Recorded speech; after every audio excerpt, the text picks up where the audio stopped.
ইন্নাকা আনতাল আলিমুল হাকীম। আলহামদুলিল্লাহ, আমরা আলোচনা শুরু করার আগে আল্লাহ সুবহানাহু ওয়া তাআলাকে একটু কালিমাতুশ শুকর আদায় করি, একটু আল্লাহকে থ্যাঙ্কস অভিনন্দন জানাই, যেহেতু তিনি তার দয়া দিয়ে, তার মহব্বত দিয়ে এতগুলা মানুষ আমাদেরকে একত্রিত হওয়ার তৌফিক দিয়েছেন এবং কোরআনের কথা শোনার সুযোগ করেছেন। ওই আল্লাহকে একটু আমরা শুকরিয়া জ্ঞাপন করি, বলি আলহামদুলিল্লাহ। একটু জবান ছেড়ে বলেন না আলহামদুলিল্লাহ। রাসূলের প্রতি একটু দরুদ পড়েন সাল্লাল্লাহু আলাইহি ওয়াসাল্লাম। সম্মানিত যুবক ভাই, আব্বাজানেরা, আজ আমরা একটা মাদ্রাসায় উপস্থিত হয়েছি। যে সাউন্ডটা থাকতে এগুলোকে বলেন এই সাউন্ডটা রাখতে। আজ আমরা একটা মাদ্রাসায় উপস্থিত হয়েছি, যেটা মাদ্রাসা সংলগ্ন একটা ময়দান, ঠিক কিনা? না ভাই, একটু কথা বলতে হবে। একেবারে ইতিকাফের নিয়ত করে থাকলে বড় মুশকিল হবে।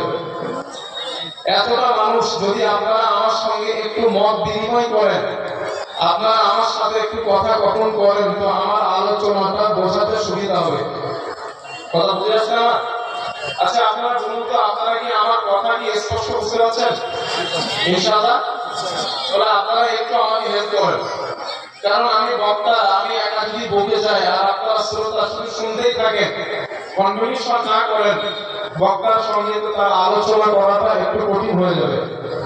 আর আপনারা যদি আমার সঙ্গে একটু আমার হেল্প করেন, একটু কথাবার্তা বলেন, উত্তর করেন, তাহলে আমার জন্য আলোচনাটা করা সহজ হবে। তো ইনশাআল্লাহ একটু কথা বলবো আমরা, না ইনশাআল্লাহ? মাশাআল্লাহ।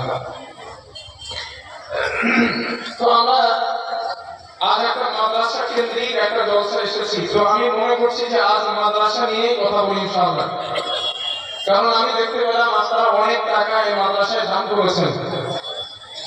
আপনারা অনেক অর্থ, মাথার ঘাম পায়ে ফেলা টাকাগুলো, অর্থগুলো মাদ্রাসায় দিয়েছেন এবং আগামী দিন দেবেন, অতীতেও দিয়েছেন, বর্তমান দিচ্ছেন।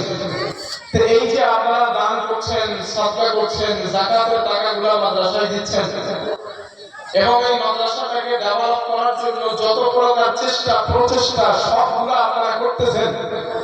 আপনারা কেন করতেছেন, এই কেন উত্তর আজ আমরা একটু খোঁজার চেষ্টা করি ইনশাআল্লাহ।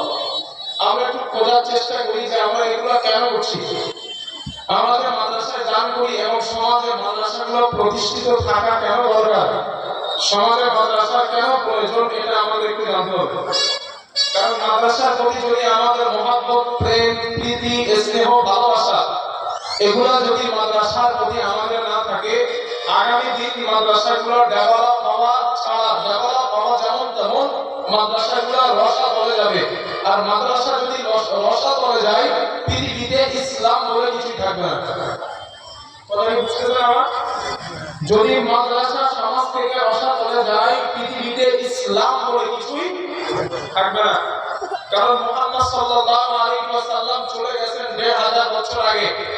নবীজি রেখে গেলেন কিতাবুল্লাহ ওয়া সুন্নাত রাসূলি, রাসূলের কথা, নিঃসৃত বাণী, রাসূলের কাজ এবং মৌলিক সমর্থন।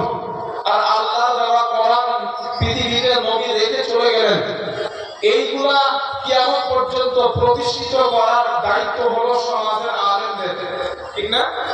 সমাজের আলেমদের